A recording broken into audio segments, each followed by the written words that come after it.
Bom, mais um dia aqui de BioSummit, Vlad. Mais um dia, estamos aqui plenos e sãos para começar mais uma maratona. Sobrevivemos ontem a maratona. Rapaz, ontem foi bravo. Foi bravo, sete podcasts. E que fique registrado, saímos daqui e fomos direto dormir, né? Porque nem dava jantamos antes. Sim, exatamente. Mas foi pesado ontem, pessoal. E hoje o dia promete. Vai ser Mike 7. Você também só arruma pra cabeça. Mas só gente boa, Maneco, só gente boa. E vamos começar em grande estilo hoje. Uma grande empresa aí, multinacional. Apresenta aí o nosso convidado. Estamos aqui com Diego Pereira, da Rizobacter. É isso aí. Seja bem-vindo, Diego. Obrigado pelo convite, pela oportunidade de conversar um pouquinho desse mundo, né? Sem dúvida. É um mundo que eu vivo há muito tempo, o mundo biológico, por mais que a evidência seja só agora, mas eu tô nele há muito tempo. Você já estava antes, você diz assim, nos bastidores? Nos bastidores, por outras empresas também, sempre atuando boa parte da carreira aí com biológicos. Na época que ninguém acreditava. Na época que o produtor falava, isso aí não funciona, isso aí é uma utopia. E você é agrônomo? Eu sou agrônomo de formação, me formei na UEMP, em Bandeirantes, na renomada UEMP. Você teve aula com o professor Leopoldo? O Leopoldo, ele dava aula para outras turmas de outros cursos, na verdade. Era enfermagem, biologia. Eu não cheguei a ter aula com ele, mas tive aula com o Dr. Robson Zip, que é uma fera da herbologia. Dr. Silvestre Belletini, que é outra fera aí da entomologia, pessoas que têm muito conhecimento. Ontem a gente recebeu uma ex-professora de lá também, aqui, a Gabriela Vieira. Ela dava aula para biologia.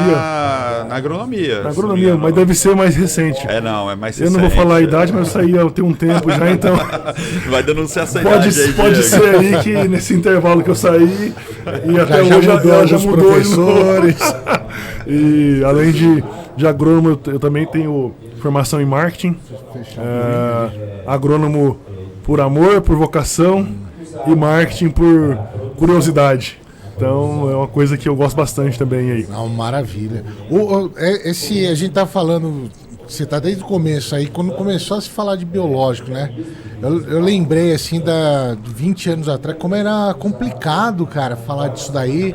E fazer também, né? Então, assim, a tecnologia não tinha. Então, eram uns produtos que entupia bico, né? Caçava lagarta no meio da roça para fazer tintura ali, para ver se conseguia algum baculovírus. Eu sempre trabalhei bastante com produtos BTs no passado. Então, é uma tecnologia que não é nova, né? Se você for estudar de BT, por exemplo, a gente sabe aí que isso foi descoberto há mais de 100 anos. Sem dúvida. Comercialmente é usado há mais de 50, tranquilamente. Já é uma tecnologia antiga, né? É antigo, só que ainda tem muito por fazer, na minha visão. Uma curiosidade, sabe, de BT, com certeza BT, a turma sabe também. Tem um BTzinho aqui, né? É o guerreiro. O BT, ele era uma doença. Sim. De uma criação do bicho da seda. Não era? A história que eu conheço é um pouco diferente. A história que eu conheço é que japoneses descobriram o BT. Não, verdade, você tá certo. Eu tô confundindo o BT com o... Não, é isso mesmo. Ele atacava o bicho da seda, tava acabando com a produção. É isso aí. Aí o cara lá pegou e falou assim, opa... Se não serve para o bicho da seda, mas serve para controlar a praga. E daí depois foi um pesquisador, esqueceram isso e um cara na Turinja... É isso aí, o Berliner. O Berliner na Turinja é isso aí. Pegou e falou assim, não, vamos usar isso aqui. Isso aí. Por isso que é Bacillus thuringiensis. Porque foi descoberto na região Turinja. É isso aí. Exatamente. Mas assim, Diego, você estava falando, né, nessa época que você trabalhou ali de vendedor mesmo. Sim, já fui a TV, DM, RTV. E nessa época falar de BT, falar disso aí, quando você começou, que nem você disse, era muito difícil para começar esse trabalho. Quando eu comecei o trabalho já existia uma história um tanto quanto construída, uma aceitação não vou dizer maior, mas ainda assim já tinha mais informação. Isso foi lá em 2012, mais ou menos. Aí também para ajudar um pouco mais veio o surto da Helicoverpa na época, né?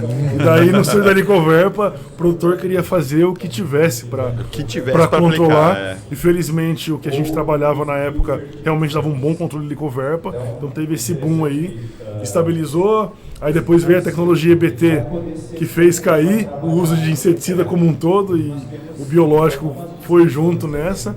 E muitas vezes o produtor, não sei se por ceticismo, fala, mas eu não confio muito. Beleza, mas você está usando a tecnologia na tua soja, cara.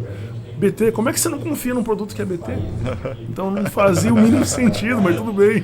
Aí tem aquele mito, não pode aplicar o bacilo esturgense na soja BT ali também. Não, tem uns negócios assim, e além o pessoal fala. Uma coisa meio tomar leite com manga, né? É isso aí, não, e além disso, eu dei várias palestras na minha vida sobre isso. Eu falei, mas eu posso misturar o BT com fungicida? Não vai matar o BT?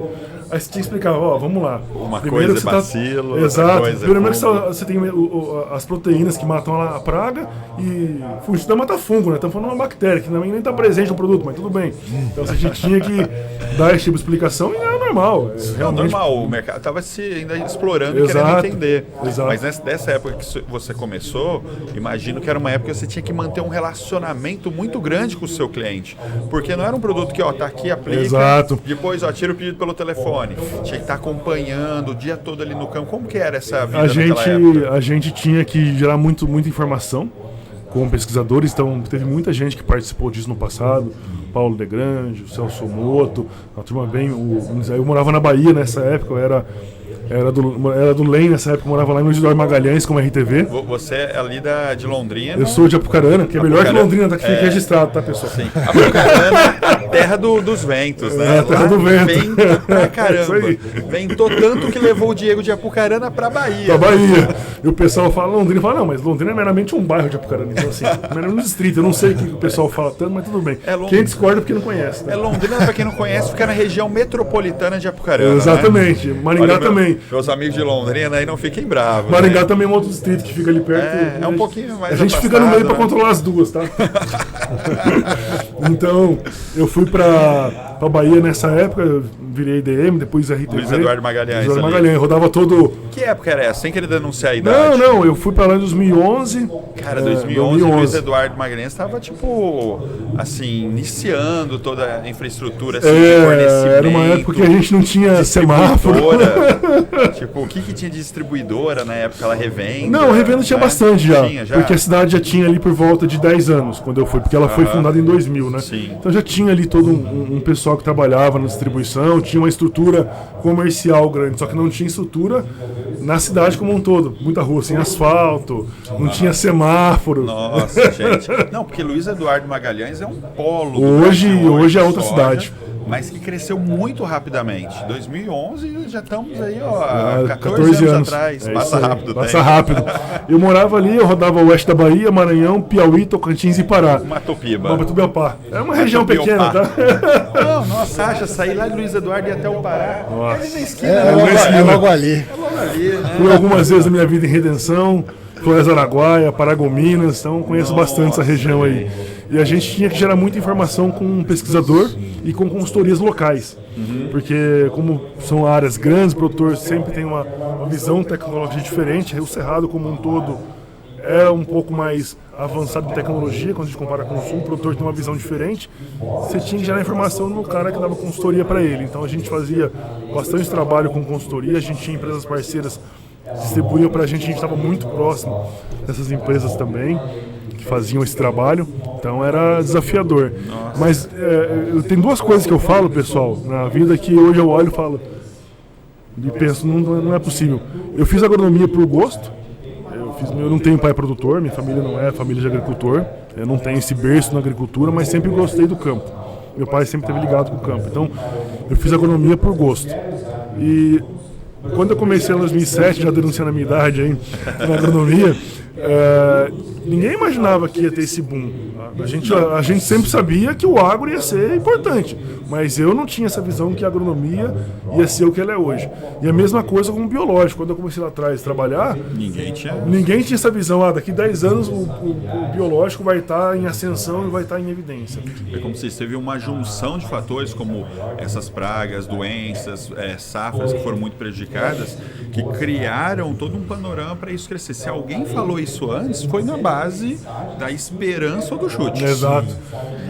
Começar a ver as resistências de praga, tudo falou, cara, a solução pode ser que seja isso aqui. Daí usou, beleza. E é interessante, vamos lá.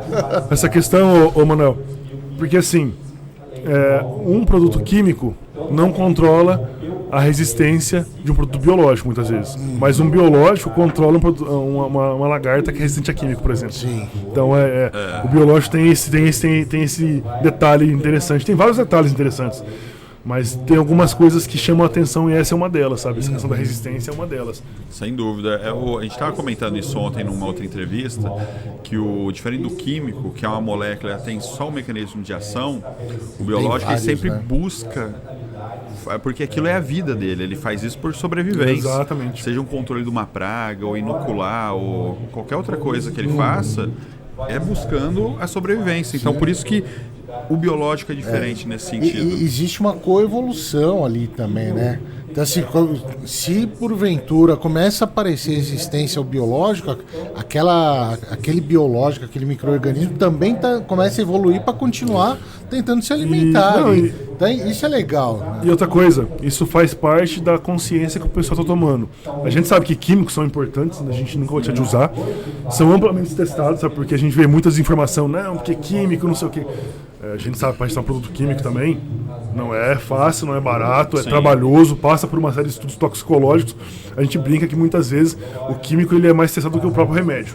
É verdade. Então é interessante. Só que quando você olha a população como um todo, a humanidade ela está migrando para alguns comportamentos que não existiam no passado. Por exemplo, hoje quando você para analisar o nível de exigência que a pessoa tem com a própria saúde, melhorar a saúde, fazer academia, se alimentar bem, você pega 20 anos atrás, a consciência será muito menor. Então essa pressão naturalmente também migra para a questão da alimentação. A pessoa quer usar que a agricultura use coisas que sejam mais sustentáveis.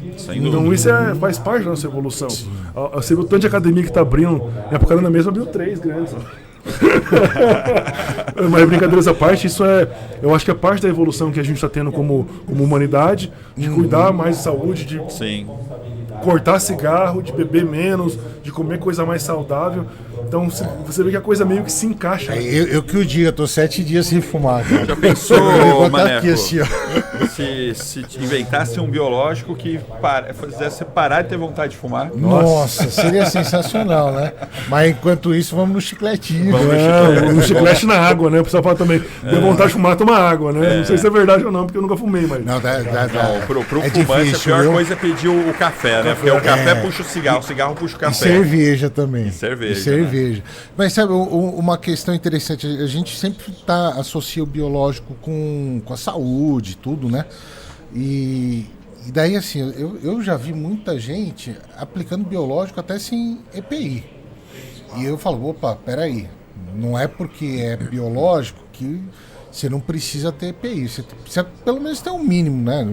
Luva, máscara, né? Tem alguma coisa assim. Porque pode ter um pó ali que você é alérgico, tudo. Então, eu acho que esse tipo de informação também é importante a gente levar para a turma, né? Sim, eu acho que não é isento de risco você assim, imagina pra saúde, que né? tem gente que aplica até o químico sem EPI, né? Nossa, aí se ele vai usar o biológico, não, mas biológico não faz mal para ninguém. A gente tem algumas concepções que, na minha visão, a gente tem que ter um pouco mais de cuidado. Por exemplo, eu vou misturar biológico entre eles que tudo funciona. Não.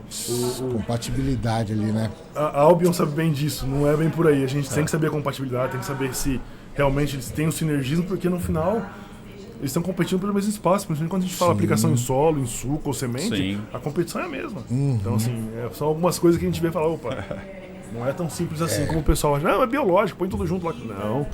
Né? Nem sempre 1 mais 1 são 3 nesse caso. Né? Exatamente. É uma arena, né? 2 entra, 1 sai. Exatamente. Não sei quem falou ontem aqui, né, Maneco, que no químico 1 mais 1 é 2, né?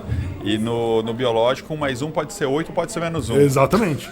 Tem que entender essa dinâmica aí, né?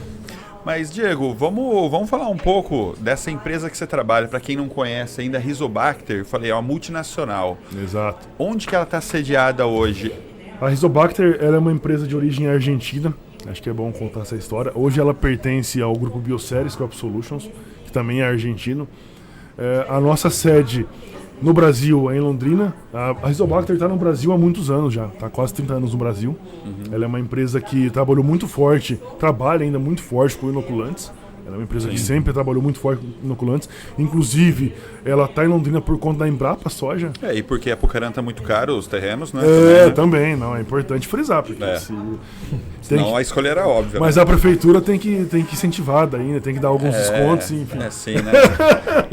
Não, é importante, né? Tá ali também. Mas é bacana isso, brincadeiras à parte, você falou de estar perto da Embrapa Soja, né? Essa parceria entre pesquisa e indústria para poder transformar isso numa aplicação mesmo. A Embrapa é uma parceira muito forte da Rizobacter, inclusive a gente esteve lá no evento de 50 anos da Embrapa. Bacana. Semana passada, se não estou enganado. Workshop, né? Workshop lá, a gente estava lá.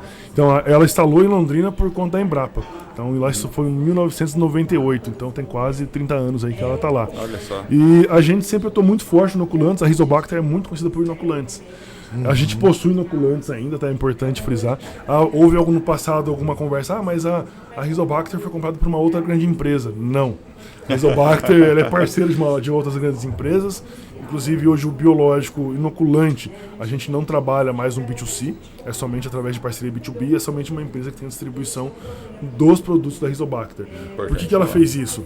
Porque ela está mudando a direção para outros biológicos, aí pensando em biocontrole. Entendi. Tá. Você está com a camisa aqui, Magnevus. Esse é o nome do brabo, tá? O brabo.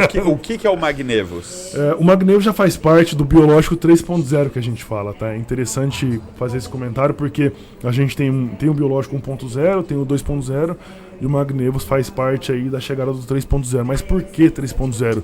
Porque ele é um produto biológico que não contém nada vivo ali, micro-organismo vivo. Ele é muito interessante, ele produz as proteínas ali que controlam as pragas, tanto o nematóide. O Magnevus específico, ele é um produto para controle de nematóides. Tá? Certo. E a gente vai ter também controle em outras pragas de solo que estamos registrando. Então ele não tem nada vivo na sua composição. Tá? Basicamente, a bactéria produz metabólitos. E vocês separam os metabólitos. Aí a gente inativa a bactéria e retira ela do produto. O que a gente ouve muito, Diego, que esse é bem isso, é o 3.0. É a próxima fase onde a gente, no lugar de usar o micro-organismo, a gente vai pegar especificamente o que ele produz para trabalhar ele no mercado. Exato. Como tem sido a aceitação do mercado quanto a isso? Ontem até a gente aqui no evento recebeu muita gente olhando porque tá lá no stand Magnevus, mas o que é? Me explica um pouco mais, como que funciona? E a curiosidade está grande, quando você começa a conversar com pesquisadores, a gente tem bons nomes aí, por exemplo, no nematóide, que ajudou a gente em registro, está ajudando a gente no trabalho. Tem a doutora Cláudia Arieira, que é uma parceiraça, a Tatiana Zambiasi, tem o Cristiano Belé, da Staft, então tem muita gente legal participando. E quando você comenta que é um metabólito, enfim, fala, opa, vamos olhar isso com um pouco mais de cuidado. O interessante é que o Magnevus ele faz parte de uma tecnologia que a gente chama Rhinotech. O Rhinotech ele é a tecnologia guarda-chuva, então a gente está lançando agora o bionematicida, mas já está registrando também alguns produtos como bioinseticidas. E é interessante porque ele vai ter um espectro de controle muito grande.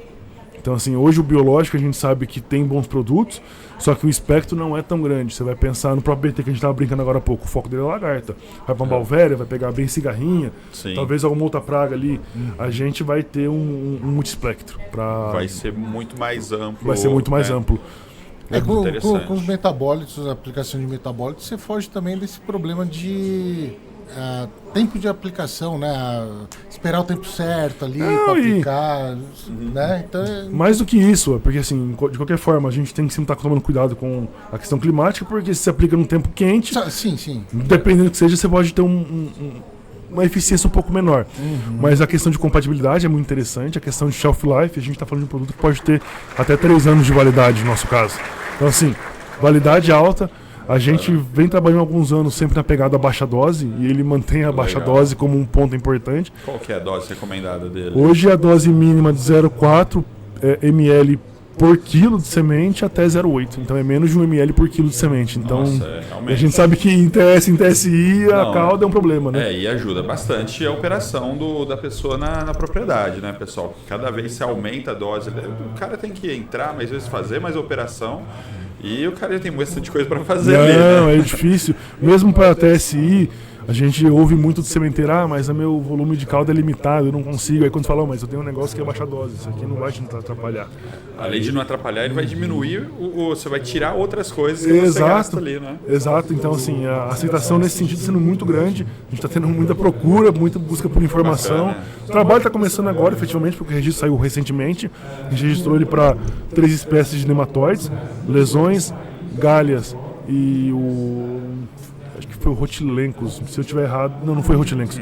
Lesões, galha, eu vou lembrar daqui a pouco e vou reforçar, mas foi 3 espécies de nematóides e a gente também, outro diferencial, vai pegar outras pragas de solo. Que legal. Então assim, vai ser o primeiro bionematicida que também é bioinseticida efetivamente. Olha só.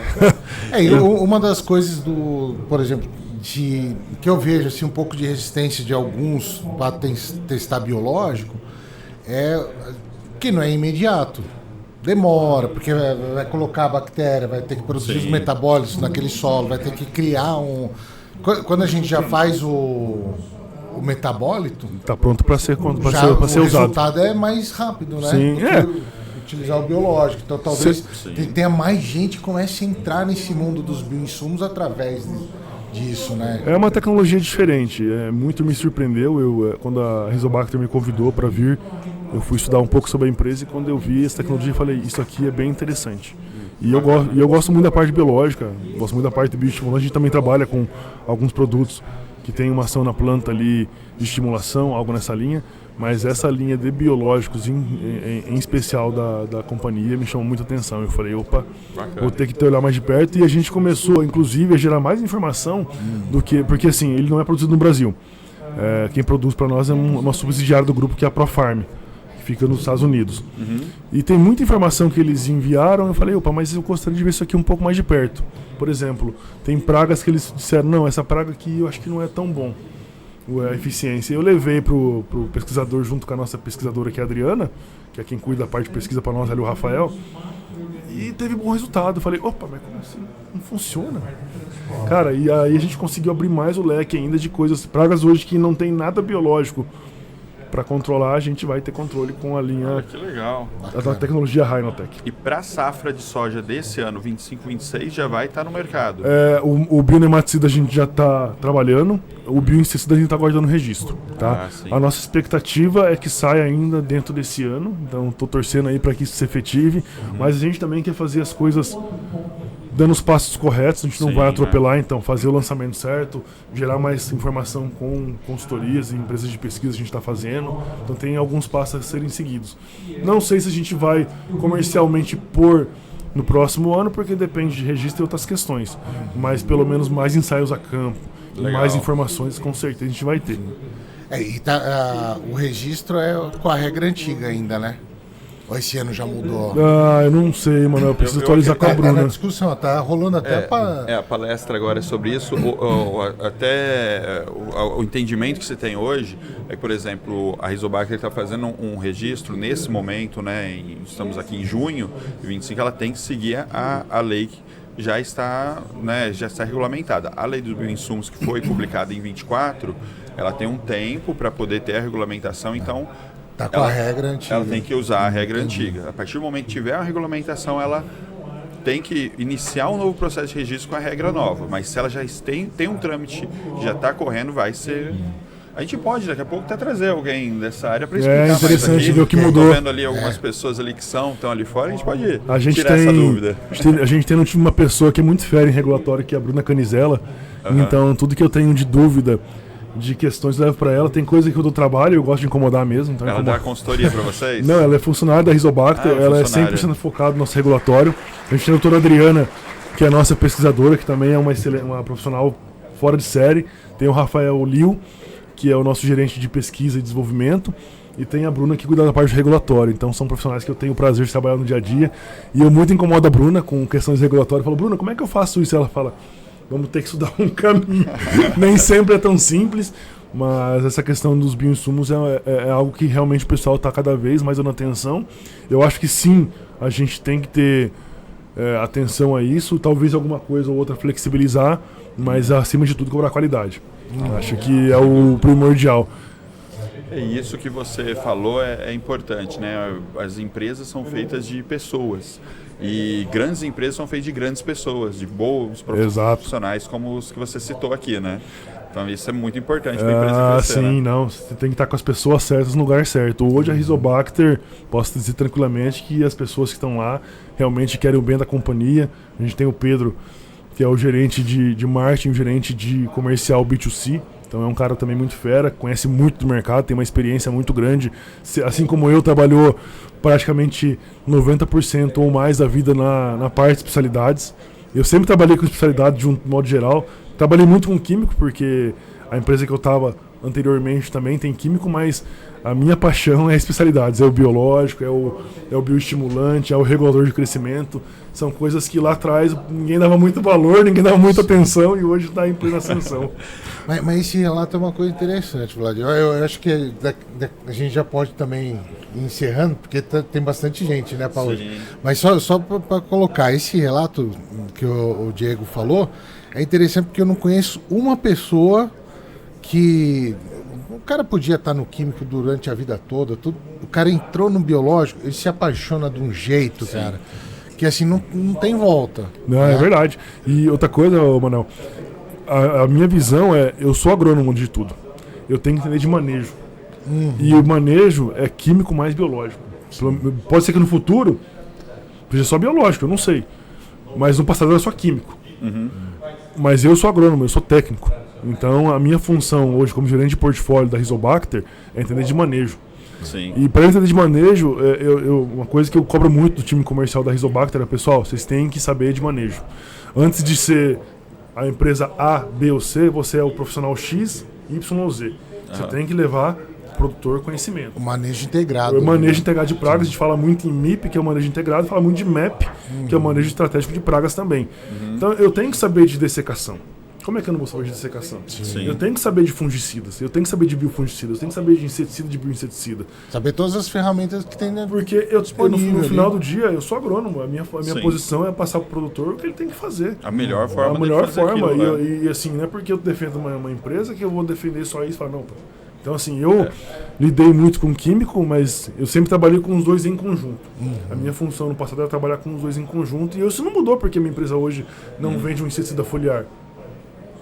A gente trabalha com alguns químicos na Rizobacter para tratamento de sementes, mas no foliar eu tenho que saber manejar. Como é que eu vou controlar a Spodoptera? Eu vou aplicar um biológico mais um metomil, por exemplo. Então assim...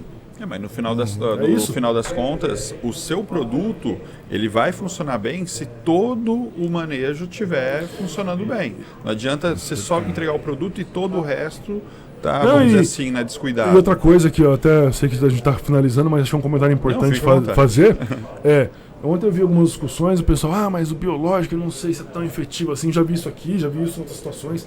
Eu tive no negócio da Embrapa conversando com o pessoal de uma cooperativa, cara, o biológico em alguns momentos ele não mostra estabilidade. Aí eu falei, o metabólico secundário vem para dar essa estabilidade, porque a gente sabe o padrão, mas independente disso, o produtor, ele deixa fazer no último momento. Infelizmente, não é 100% deles, mas muitos produtores, eles são ainda bombeiros ou gostam de coisas que apagam fogo. O biológico, nessa realidade, não é essa. A gente tem que fazer o manejo preventivo ou inicial. Mas ontem a gente conversou com um produtor rural aqui, o Adriano Cruvinel, e ele falou exatamente isso, que quando você faz uma aplicação de biológico e não teve o resultado, primeiramente você tem que olhar para você, falar o que eu posso ter feito exatamente. errado. Se você vê que realmente você não fez nada errado, você pode falar que é o produto. Mas antes você tem que olhar e falar, será que eu fiz uma coisa errada? Apliquei errado, né? Talvez o armazenamento não foi adequado, enfim. Eu já vi várias vezes na vida, aconteceu comigo, o time de aplicação é esse aqui. Você volta lá e fez, então é que eu não tava vendo a praga. Cara, mas tava ali, tava pequenininho. Não, mas não era o momento. Aí quando ele vai aplicar, já perdeu o estágio.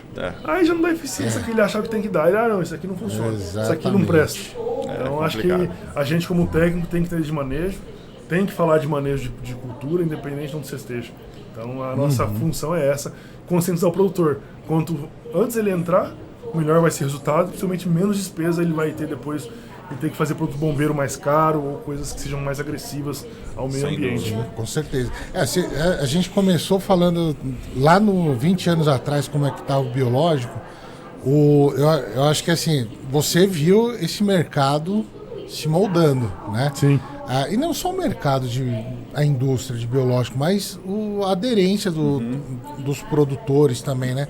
Ainda tem muita gente que nem quer saber de usar, né? Ainda tá assim. E tem uma frase do Sérgio Mazaro que é muito boa, né?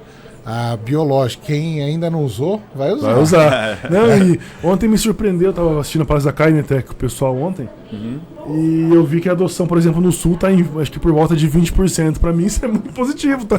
Porque a gente pensa aí há algum tempo atrás, por exemplo, o bionematicida estava falando de 5% de adoção na região Sul. Não, é muito mais resistente. É muito mais resistente. O produtor lá é um pouco mais conservador, vamos dizer assim. Então ele é bem cético. O Brasil, pelo tamanho que ele é como se fossem vários países. E cada um desses países estão em fases diferentes de uso. Tem uma característica. Como a gente falou, de Goiás está mais avançado, Mato Grosso também foi mais resistente mas o Cerrado hoje, como um todo, ele está bem, ele está aderindo muito bem à tecnologia. Eu acho que é o lugar onde mais se adere. Sim, tanto que a gente fala de 40% ou mais pela pressão da Kainetec ontem de adoção. E o Sul está chegando em 20% agora. É o positivo e o negativo. Acho que poderia fazer mais, mas 20% pelo que eu vi ano passado. Já vi uns dados, eu não lembro se foi a Cláudia que falou, que 95% do manejo de nematóide já está com bionematicida. É muito o produtor que fala que isso é muito legal. A doutora Cláudia fala um negócio, eu sou muito fã dela, é uma pessoa que eu gosto muito, inclusive. É um excelente profissional. Me ajudou muito em todas as que eu precisei. E ela fala assim, quem fala que não tem nematóide é porque não faz análise. Ela já foi umas 3 vezes lá no nosso estúdio lá. E ela fala assim, tem um grupo muito seleto, Maneco, de agricultores que não tem nematóide. É isso aí. É que não fez análise. Não fez análise. Mas assim... E no Sul a adoção menor de nematicida é porque, felizmente, tem uma condição de solo no Sul que é muito boa. Porque quando você pega o cerrado, o teor de matéria orgânica é muito menor. Sim. Então, quando você tem nematóides, a planta expressa muito mais. Você consegue ver muito mais essa deficiência. Agora, no Sul, como o teor de matéria orgânica é maior, eles não conseguem observar tanto dano de planta, mas o nematóide está lá. Mas eu estou produzindo 75 sacos por hectare. Você está produzindo 85, 80, 90. Exatamente, até pela condição do solo, né? Exato, a condição climática é muito favorável. Então eu já vi isso, mas está produzindo bem. Beleza, mas você pode estar produzindo mais. Melhor ainda. Você pode estar deixando dinheiro na mesa. E uma coisa que eu gosto de falar muito, produtor, eu sei que não é fácil, é um desafio e é um orgulho para nós, mas em anos mais difíceis ele tende a cortar investimento porque não tem que enxugar. Ok, eu acho que realmente sempre faz sentido você saber onde você pode enxugar, mas ano que a suja baixa, pessoal, a gente tem que produzir mais. Exatamente. Para pagar a conta, então é um negócio que eu bato muito, sabe? O que o produtor mais precisa é ter estabilidade. Exato. Ele saber o quanto ele vai, pelo menos, gastar por hectare, porque realmente nessas baixas pode ser às vezes muito dura para ele, que a alta não E a alta empolga também, né? Agora tá na alta, mas a minha dica... Vamos fazer a média de pelo menos uns 5 anos, ver como é que está o preço dos 5 anos para não ficar empolgado na alta, mas também para não desacreditar na baixa. Acho que sempre na média ali para conseguir olhar o todo. Diego, eu queria perguntar para você o que você está achando aqui do BioSummit. Eu sei que é o segundo ano que você vem, que eu o segundo ano passado. Eu estava aqui ano passado também. O que você está achando da segunda edição? Eu acho que a gente tem cada vez mais fortalecer esse tipo de evento. A gente tem que ter mais aderência, tem que ter mais empresas participando. Tem que conseguir mostrar realmente pro pessoal o que é o agro do Brasil, o que a gente está fazendo com a parte biológica do Brasil, porque tem muita coisa, né, para ser feito, tá, pessoal? Isso aqui eu entendo que é a ponta de um iceberg. A gente tem muito por explorar. Quando a gente olha a prospecção de números, eu ainda sou um pouco mais conservador, mas eu acredito sim que vai continuar crescendo. Não sei se 40% ao ano, se 30%, se 20%, se 15%, se 10%, enfim. Eu tenho alguns estudos próprios, mas que vai continuar crescendo, vai. Mas a gente tem muito por fazer, tem que filtrar. Infelizmente a gente tem muitas empresas. Felizmente a gente tem muitas empresas boas, mas tem muitas empresas ainda que deixam o design qualidade. E quando essa empresa que deixa o design qualidade acessa o produtor, ele fala, isso não presta porque eu não tive resultado. Mas vai acontecer uma seleção natural, às vezes tá? não quer dar uma Sim. segunda chance, né? Não, e assim, mas vai acontecer uma seleção natural. O mercado Sim. vai se regular, né? Vai se regular Nesse e sentido. a gente tá num boom. Tem muita gente surfando na onda achando que é fácil, não é, tá? Não é fácil, tem muito para ser pesquisado ainda. Mas que vai acontecer uma seleção natural, isso eu tenho plena certeza. Então, produtores, escolham bem os parceiros, escolham produtos de qualidade, olhem preço, porque é importante, mas não olhem só preço. Porque no final do dia você tem que produzir, você que paga a minha conta, que paga a conta do pessoal que está aqui, toda essa turma que está aqui, a gente quer que vocês cresçam, porque vocês crescendo a gente cresce junto naturalmente. Sem dúvida. Perfeito. A revolução será biológica. Já é biológica. Já é biológica. A evolução é biológica. Até uma camiseta ali que o professor Adailson usa, que é isso. A revolução é biológica. Micro, né? É micro. É bem isso, é micro. Diego, deixa as redes sociais aí. Deixo. LinkedIn, pode buscar lá Diego Fernando Pereira, é um nome comum, mas se digitar Rizobacter vai aparecer só eu mesmo, tenho certeza. Vai aparecer uma foto atualizada. Vai aparecer uma foto atualizada. Vai Não aparecer sei uma se foto bonita, de mas. Às vezes tem um pessoal que não troca foto e tá lá com uma foto de 15 anos de idade. Você vai, mas não é esse cara que eu conheço. minha Cara, foto. você sabe, lá no estúdio a gente tem o Nelson, ele faz as caricaturas ao vivo. Ele fica doido comigo porque o pessoal manda as fotos desatualizadas e daí ele faz em cima delas, né? E daí, putz, às vezes o pessoal nem usava óculos na época. Não tinha barba. Não tinha barba, tinha cabelo comprido, chega de cabelo curto. Fica doido. Não, mas a minha tá atualizada. Eu tô barbudo igual eu tô aqui. Esse é o LinkedIn. Instagram tem também, Diego? Instagram é Diegão FP. F de Fernando e P de Pereira, tá? Beleza. Antes que pense outras coisas aí, tá? FP de Fernando Pereira, tá, pessoal? Deixa claro aí, Diegão FP. E as redes aí da Rizobacter, pra quem quer seguir a empresa? Rizobacter Brasil. Rizobacter Brasil. Rizobacter Brasil. Bacana. Ou Rizobacter do Brasil no LinkedIn. Tá? Legal. Mas sigam a gente lá. Diego, obrigado aí pela Obrigado sua eu presença. pela oportunidade de trocar um pouco de ideia e de novo. Espero que isso cada vez cresça mais, porque eu sou um defensor assíduo do biológico, tenho paixão por isso. Para trabalhar com biológico, vocês sabem bem, você tem que ter paixão. Tem que gostar. Com certeza. Tem que ter paixão, viu? Porque não é fácil, mas é muito, no final, muito gratificante. Muito gratificante. Diego, valeu pela presença. Obrigado nós aqui pelo convite. Vamos dar um tchau aqui. Valeu, pessoal. Pessoal, até a obrigado. próxima, hein? Um abraço.